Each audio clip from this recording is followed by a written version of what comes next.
The cosmic chessboard had been upended, and humanity now found itself at the center of a conflict as old as the stars themselves. The next moves they made would determine not just the fate of Earth, but the future of the entire galaxy. The Dyson Dilemma. The shimmering figure of the custodian stood on the bridge of the Prometheus, its presence both awe-inspiring and terrifying. Captain Hendricks, her mind reeling from the rapid turn of events, struggled to maintain her composure. "You say we're the Awakeners," Hendricks began, her voice steady despite her inner turmoil. "What exactly does that mean? And what is this reckoning you mentioned?" The custodian's form rippled, as if stirred by an unseen wind. For millennia, the Zarthosian Empire has dominated this sector of the galaxy, subjugating countless species and stifling progress.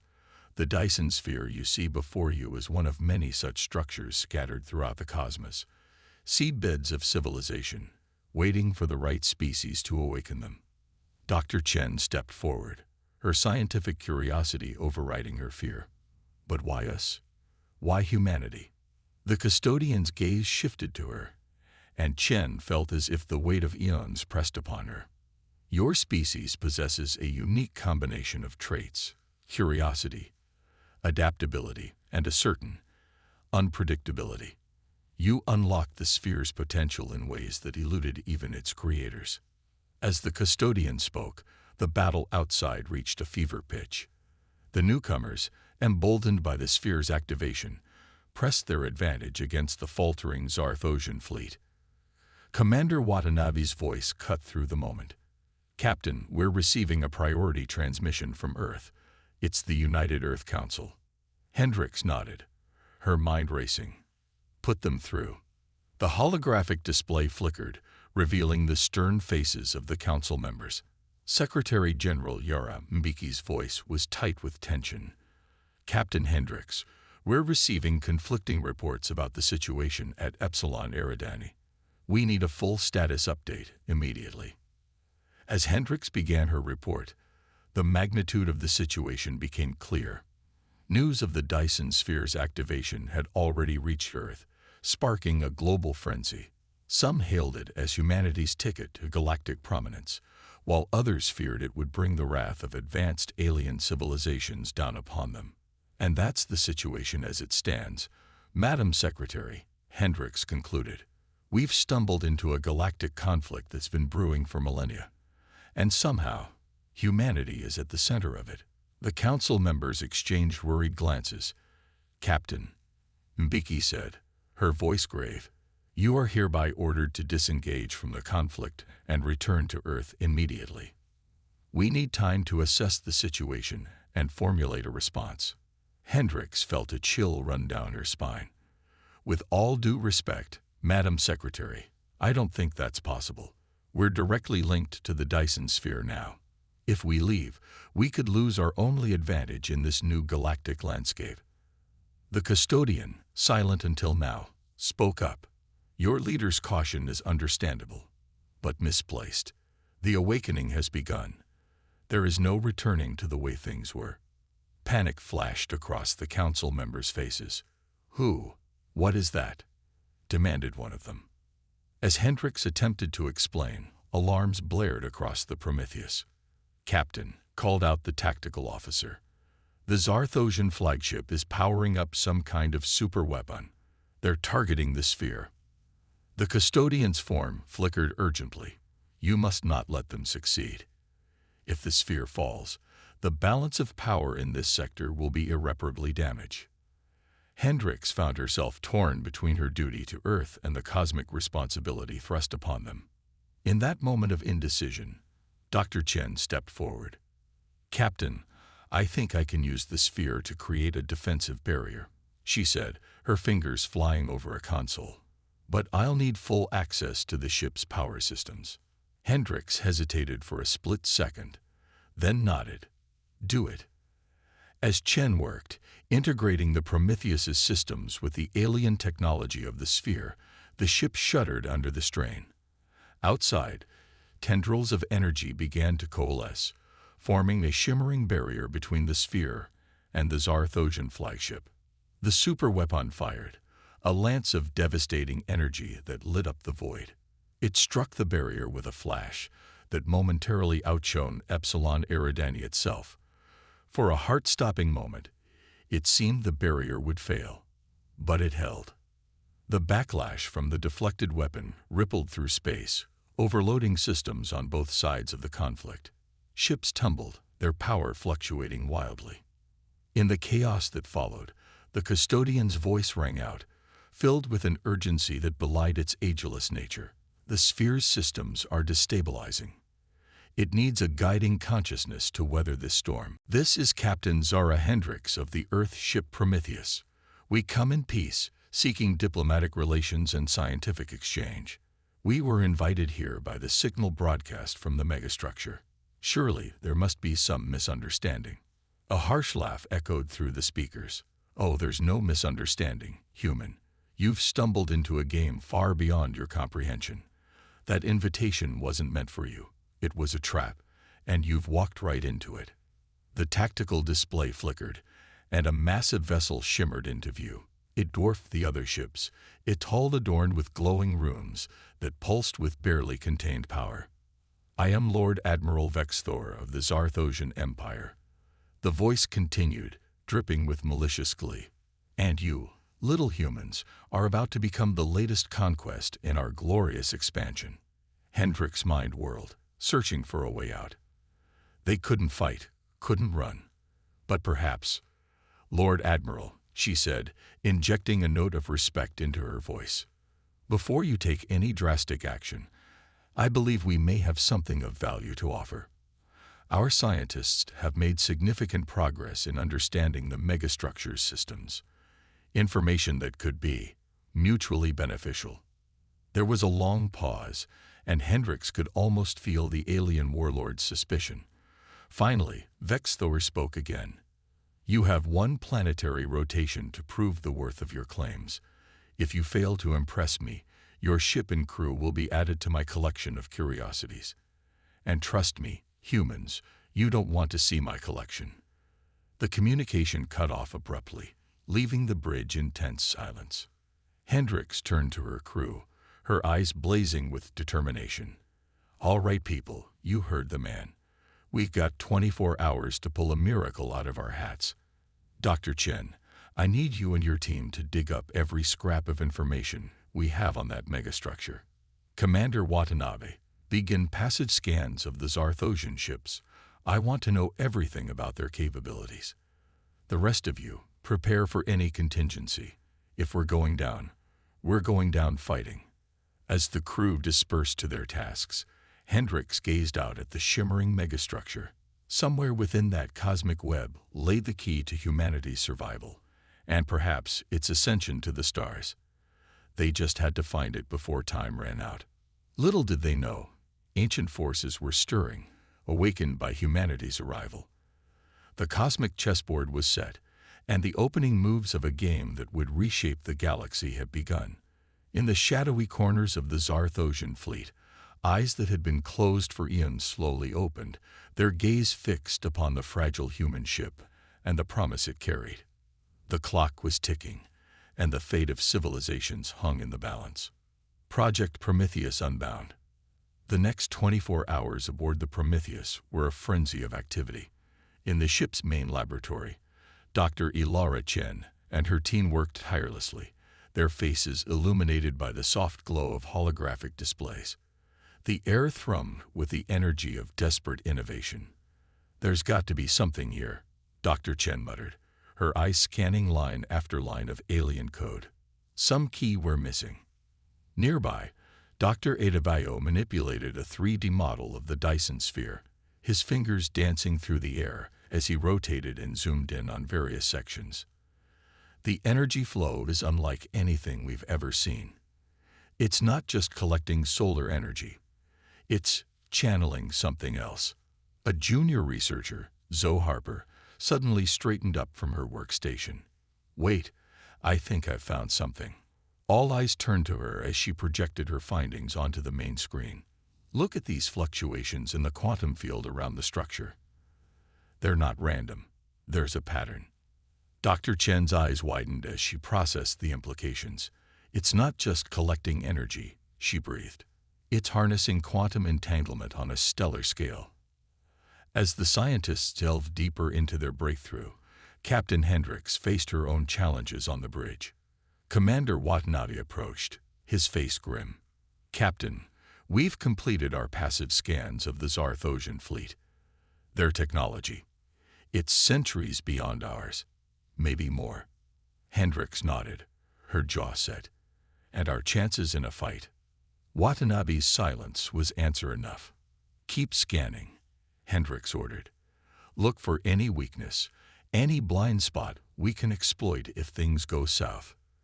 As the hours ticked by, tension aboard the Prometheus ratcheted up.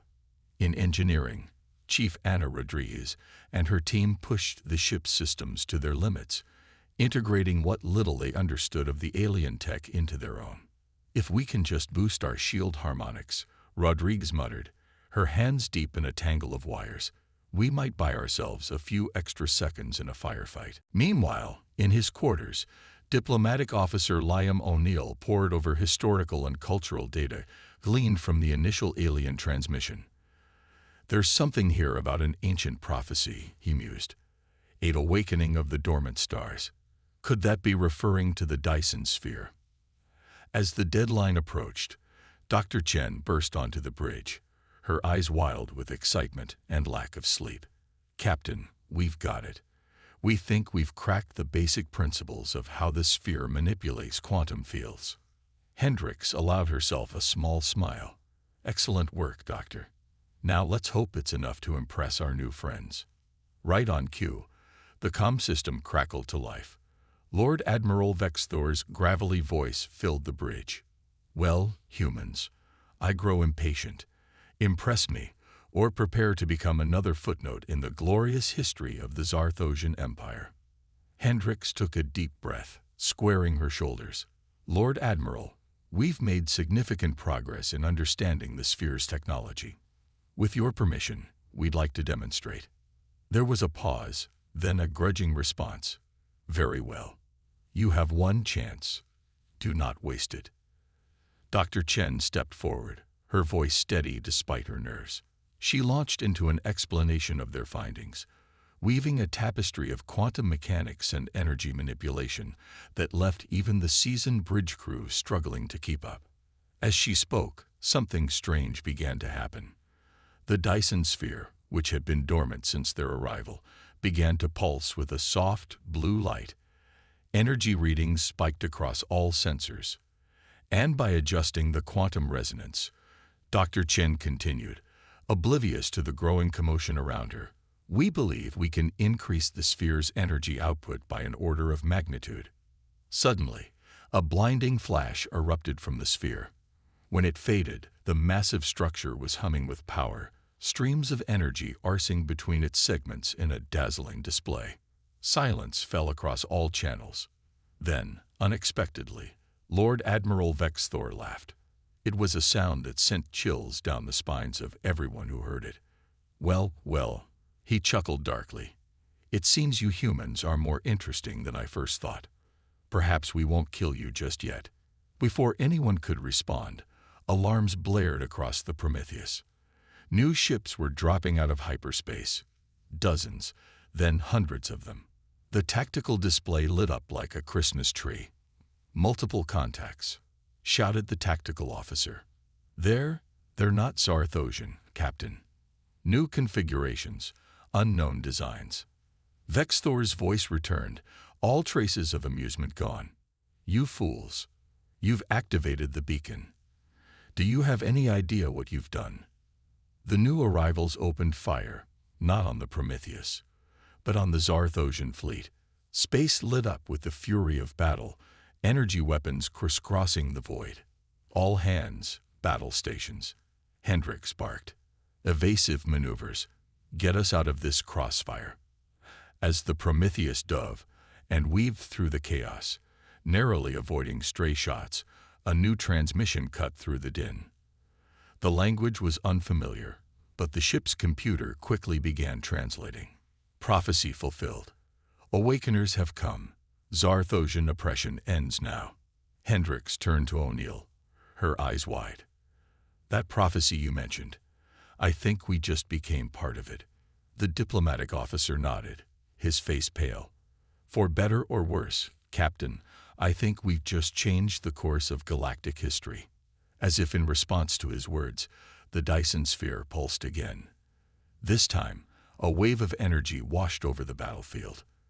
Zarthosian ships stuttered and went dark, their systems overloaded. The newcomers, however, seemed unaffected. Captain, Chen called out, her voice filled with awe and terror in equal measure. The sphere, it's not just collecting energy. I think it's alive. Tendrils of blue energy reached out from the sphere, enveloping the Prometheus in a protective cocoon. As the crew watched in stunned silence, a shimmering figure began to take shape on the bridge. Humanoid, but clearly not human. Greetings, awakeners. The figure spoke, its voice resonating in their minds rather than their ears. We have waited eons for your arrival. The time of reckoning is at hand. Hendricks stepped forward, her voice steady despite the maelstrom of emotions roiling within her. Who? What are you? The figure smiled, a gesture both familiar and utterly alien. We are the custodians, guardians of the cosmic balance.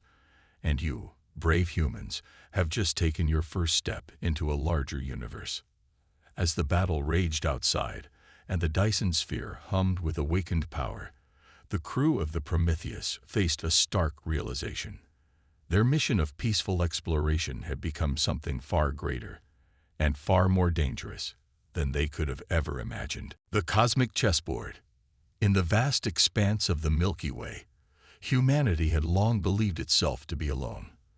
That illusion shattered on a crisp autumn morning in 2157, when Dr. Ilara Chen's team at the Arecibo Observatory detected an anomalous signal emanating from the Epsilon Eridani system. The message was clear, coherent, and undeniably artificial. Humanity's first contact was imminent, and the world held its collective breath. As nations scrambled to formulate a response, a secondary discovery sent shockwaves through the scientific community. Hidden within the signal's harmonics was a treasure trove of information, schematics for a colossal structure encircling Epsilon Eridani. The alien megastructure dwarfed anything humanity had ever conceived, promising energy production on a scale that defied imagination. Dr. Chen's eyes gleamed with excitement as she pored over the data. This isn't just first contact, she breathed, her voice barely above a whisper. It's an invitation to join the galactic community. Little did she know that this invitation would catapult humanity into a cosmic game of chess, where the stakes were nothing less than the fate of entire civilizations. The United Earth Council convened an emergency session, debating furiously over how to proceed. Some argued for caution, fearing the unknown intentions of their alien benefactors. Others saw an unprecedented opportunity for advancement. In the end, curiosity and ambition prevailed. Operation Starfall was born, a daring mission to send Earth's brightest minds to Epsilon Eridani, with the dual purpose of establishing diplomatic relations and studying the alien megastructure. Leading the charge was the newly christened starship Prometheus, a marvel of human engineering pushed to its limits by the integration of principles gleaned from the alien schematics.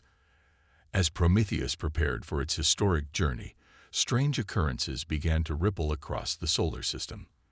Unidentified objects flitted at the edges of planetary defense grids. Garbled transmissions hinted at factional conflicts among the stars. It seemed that humanity's foray into the galactic stage had not gone unnoticed. Captain Zara Hendricks stood on the bridge of the Prometheus, her steely gaze fixed on the swirling blue-white tunnel of hyperspace. A decorated veteran of the Mars conflict, Hendricks had been handpicked to lead this mission into the unknown. Her crew was a tapestry of Earth's finest, scientists, diplomats, and soldiers, all united in their quest for knowledge and survival. Status report, Hendricks barked, her voice cutting through the low hum of the ship's systems. Her XO, Commander Takashi Watanabe, responded crisply. All systems nominal, Captain. We'll be dropping out of hyperspace in T-minus 30 minutes. Hendricks nodded, a flicker of anticipation crossing her face. Very well. Alert all hands. I want everyone at battle stations the moment we arrive. We may be on a mission of peace, but I'll be damned if we're caught with our pants down. As the crew bustled with final preparations, Dr. Chen huddled with her team in the science lab. Holographic projections of the alien megastructure rotated slowly, revealing its mind-boggling complexity. It's like nothing we've ever seen, mused Dr. Adebayo, his fingers tracing the intricate lattice of the structure. The energy output alone could power our entire civilization for millennia. Chen nodded, her excitement tempered by a gnawing uncertainty. But why give us this? What do they want in return? Before anyone could speculate further, the ship-wide comm crackled to life. All hands, brace for transition. Dropping out of hyperspace in 3, 2, 1. The familiar blur of hyperspace fell away, revealing a sight that left even the most hardened crew members breathless. Epsilon Eridani blazed before them, its light partially obscured by a gossamer web of metal and energy that encompassed the entire star. "My God," whispered Hendricks, her usual composure cracking. "It's real." But the wonder of the moment was short-lived. Proximity alarms blared as multiple contacts appeared on the tactical display. Sleek, predatory ships of unknown design dropped out of hyperspace, surrounding the Prometheus in a lethal net. "Incoming transmission," called out the comms officer, her voice tight with tension. A gravelly voice filled the bridge, speaking in perfect English. "Attention, human vessel. You have entered restricted space claimed by the Zarthosian Empire. Power down your systems and prepare to be boarded. Resistance will result in your immediate destruction." Hendricks' mind raced, weighing their options. They were outgunned and in unknown territory. Yet the fate of humanity might well rest on the decisions made in the next few moments. "Open a channel," she ordered, straightening her uniform. As the comm officer nodded, Hendricks took a deep breath and addressed their would-be captors. Before anyone could react, the custodian reached out, its form stretching into tendrils of light that enveloped Dr. Chen. She gasped, her eyes glowing with the same ethereal energy that powered the sphere. "Ilara," Hendricks cried out, reaching for her friend and colleague. But it was too late. In a flash of blinding light, both Chen and the custodian vanished. In their place, a holographic representation of the Dyson Sphere appeared, now pulsing with renewed vigor. Chen's voice, overlaid with harmonics that hinted at vast cosmic power, filled the bridge. "I understand now, Captain. The sphere, the custodians, it's all part of a grand design. We have the power to reshape the galaxy, to end conflicts that have raged for eons." Hendricks stared at the hologram, her mind struggling to process what had just happened. "Ilara, what have you done?" "What was necessary," Chen replied, her voice distant yet intimately familiar. "But I need your help. The sphere's power is vast, but it needs direction. Humanity's direction." On the Council's transmission, arguments had broken out. Some demanded that Hendricks seize control of the sphere by any means necessary. Others insisted on a full retreat, fearing the consequences of wielding such power. As the debate raged, a new transmission cut through the chaos. It was Lord Admiral Vexfor, his usual arrogance replaced by desperation. "Humans, you don't know what you're dealing with. That sphere is a relic of a bygone age, a weapon that nearly tore the galaxy apart. For the good of all civilizations, it must be destroyed." Hendricks found herself at the fulcrum of a decision that would shape the future of not just humanity, but countless species across the galaxy. The power to end conflicts, to uplift civilizations, to reshape the very fabric of space-time. It all lay within their grasp. But at what cost? And were they ready for such responsibility? As if sensing her thoughts, Chen's voice softened. "We stand at a crossroads, Zora. The path we choose here will echo through eternity. What shall it be? Will we seize this moment and guide our species to the stars? Or will we shrink back, letting fear dictate our future? The weight of the galaxy seemed to press down on Hendrix's shoulders as she contemplated their next move. The Dyson Sphere pulsed, awaiting humanity's decision. In the vast emptiness of space, amidst the remnants of battle and the glow of an awakened cosmic engine, the fate of civilizations hung in the balance. The cosmic chess game had entered its most crucial phase, and humanity's next move would determine the course of galactic history for eons to come. Echoes of a fallen empire. The bridge of the Prometheus had become a nexus of galactic intrigue. Captain Hendrix stood at its center, the weight of impossible decisions bearing down on her. The holographic image of Dr. Chen, now merged with the consciousness of the Dyson Sphere, flickered before her. Around them, the remnants of the space battle drifted like cosmic flotsam. "Ilara," Hendrix began, her voice barely above a whisper. "What exactly are we dealing with here? What is the true nature of this sphere?" Chen's image rippled, and when she spoke, her voice carried echoes of ancient knowledge. "The sphere, Zara, is both simpler and more complex than we imagined. It's a key to unlocking the fundamental forces of the universe itself." As Chen explained, holographic representations of cosmic structures bloomed around them. Eons ago, a race we now know only as the precursors seeded these spheres throughout the galaxy. They were meant to be guideposts, nurturing young civilizations towards a greater cosmic awareness. But something went wrong, Hendrix guessed, piecing together the fragments of information. Chen nodded solemnly. The Zarthosians discovered one of these spheres before they were ready. They tapped into its power prematurely, using it not for enlightenment, but for conquest. Suddenly, the tactical display lit up. The Zarthosian flagship, previously disabled, was powering up again. Lord Admiral Vexthor's face appeared on the main screen, his features contorted with a mixture of rage and fear. "You know nothing of the burden we carry," he snarled.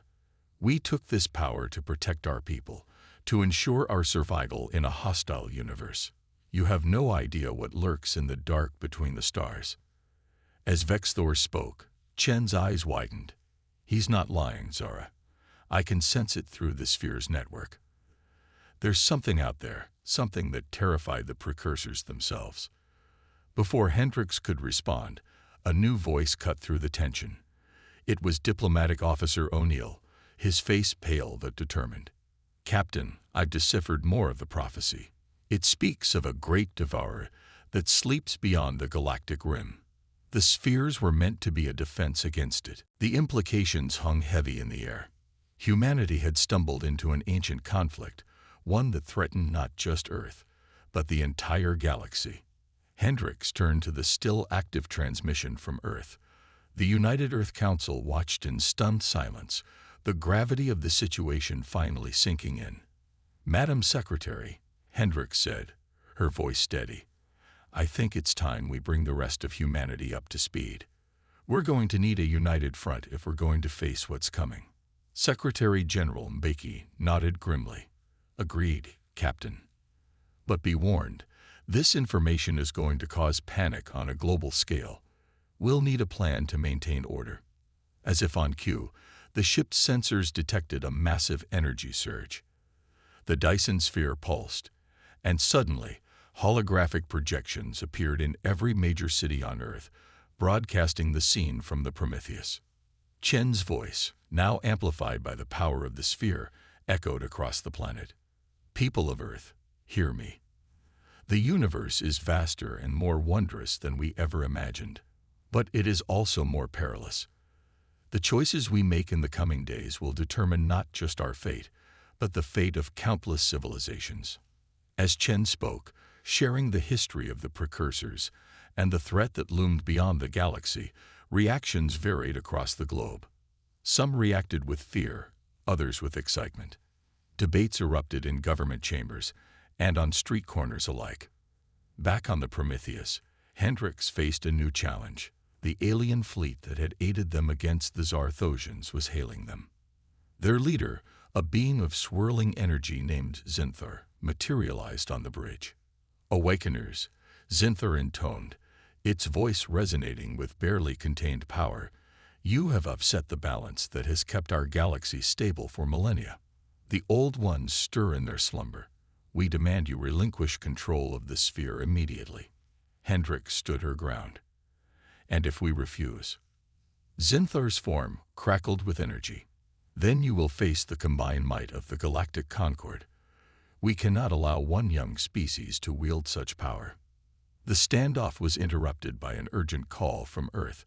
Reports were flooding in of strange phenomena occurring globally. Ancient structures, long buried and forgotten, were awakening.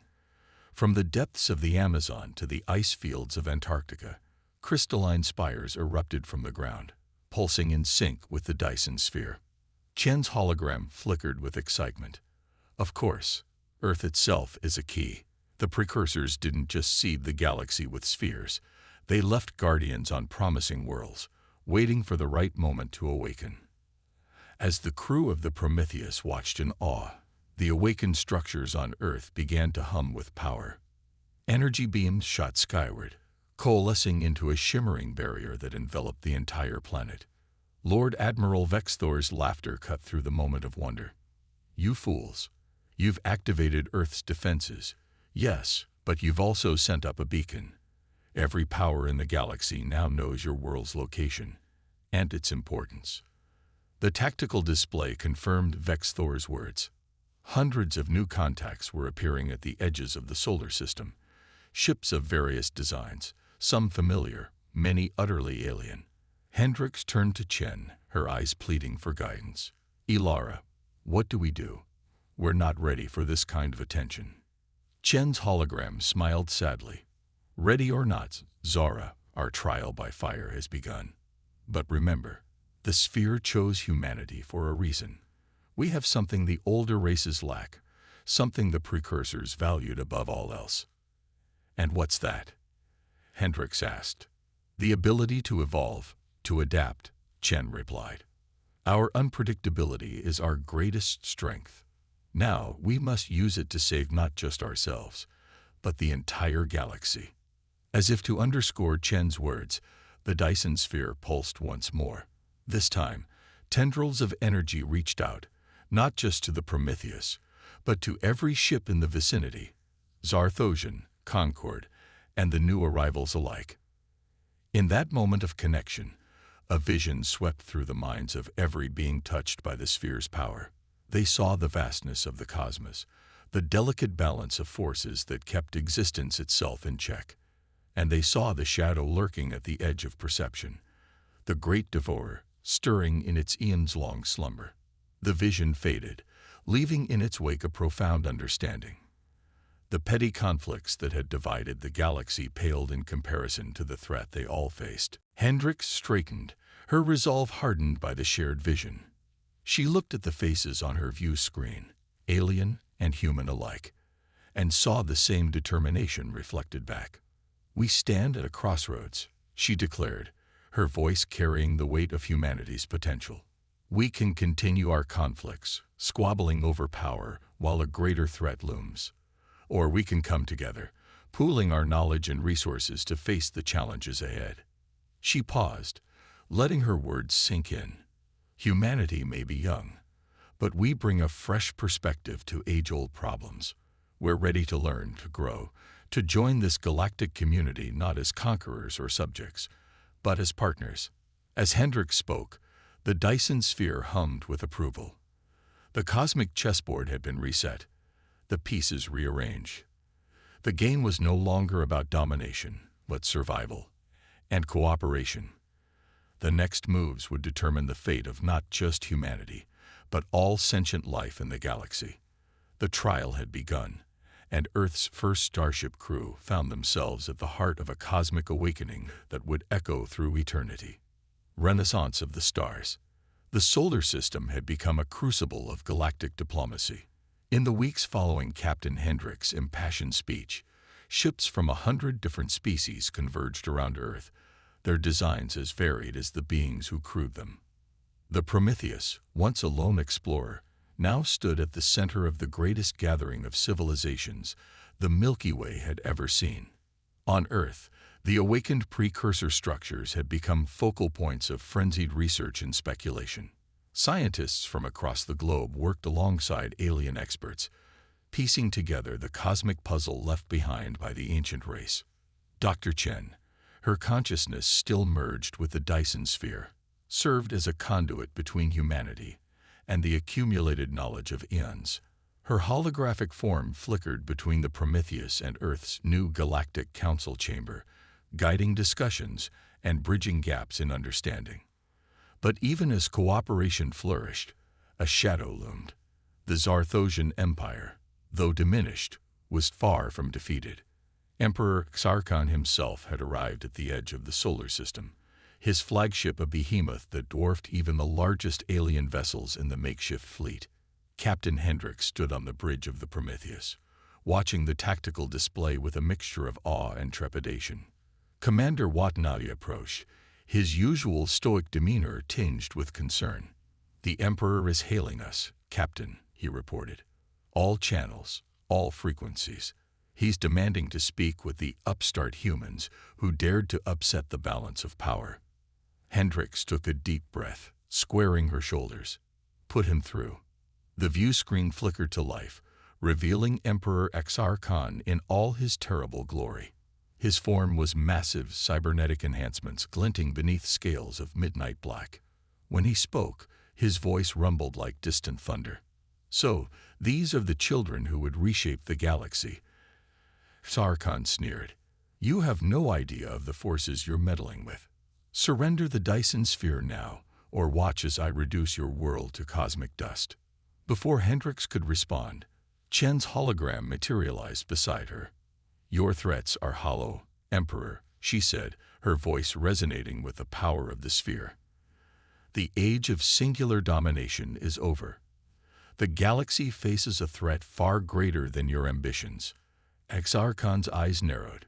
"You speak of the Great Devourer, a myth, a fairy tale used to frighten younglings." "No myth," came a new voice. Zenthar of the Galactic Concord appeared, flanked by representatives from a dozen other species. "We have all seen the vision. The threat is real, and it approaches." As if to underscore Zenthar's words, alarms blared across every ship in the system. At the fringes of the Oort cloud, space itself seemed to ripple and tear. "Massive gravitational anomaly detected," Watanabe shouted. "Something's coming through." All eyes turned to the long-range sensors. A shape was emerging from the rift in spacetime. A vast, writhing mass of tentacles and gnashing maws that seemed to devour light itself. Chen's hologram flickered urgently. "It's here. The Great Devourer awakens." For a moment, the assembled fleet hung in stunned silence. Then, chaos erupted. Some ships turned to flee, while others opened fire on the cosmic horror, their weapons little more than pinpricks against its vast bulk. Emperor Xarkon's laughter cut through the pandemonium. "Behold the true face of the universe, humans. This is why we built our empire, why we sought the power of the spheres. In the face of such terror, only the strong survive." The Zarthosian flagship surged forward, its main cannon charging with energy siphoned from a dozen subjugated worlds. The beam lanced out, carving a furrow in the Devourer's flesh. The creature recoiled, then turned its attention to the Zarthosian fleet. Hendricks watched in horror as ships were swallowed whole, their crews' screams cutting off abruptly in the vacuum of space. She turned to Chen, desperation in her eyes. "There has to be something we can do." Chen's hologram pulsed with energy. "There is, but it will require everyone. The spheres were never meant to be weapons. They're keys to unlocking the fundamental forces of creation itself." Understanding dawned on Hendricks. A network. That's why the precursors scattered them across the galaxy. Chen nodded. "Exactly. But to activate it, we need all species working in concert. Unity in the face of annihilation." Hendricks didn't hesitate. She opened a channel to the entire fleet. "This is Captain Zora Hendricks of Earth. We have one chance to stop this threat, but we need everyone's help. The Dyson Sphere is part of a galaxy-wide network. If we can activate it together, we might be able to seal the rift and drive the devourer back. For a tense moment, there was silence. Then, one by one, ships began to signal their agreement. Even Emperor Xarkhan, his fleet in tatters, grudgingly offered his support. Under Chen's guidance, the assembled fleet took up positions around the solar system, forming a vast geometric pattern. The Dyson Sphere pulsed with energy, connecting to its counterparts across the galaxy. "Everyone, focus your ship's energy on the nearest node," Chen instructed. "Visualize sealing the rift, driving back the darkness. The sphere will amplify our collective will." As the crew of the Prometheus joined minds with billions of beings across the galaxy, Hendrix felt a surge of something greater than herself. It was the combined hope, determination, and courage of countless civilizations, all united in a single purpose. The Dyson Sphere blazed with blinding light, energy arcing between the ships in impossible patterns. The fabric of space-time itself seemed to bend and flex under the onslaught of concentrated will. The great devourer writhed and thrashed, its tentacles flailing as it was slowly pushed back towards the rift. With a final, reality-shaking shriek, the cosmic horror was forced through the closing tear in space. As the rift sealed, a shockwave of pure energy washed over the fleet.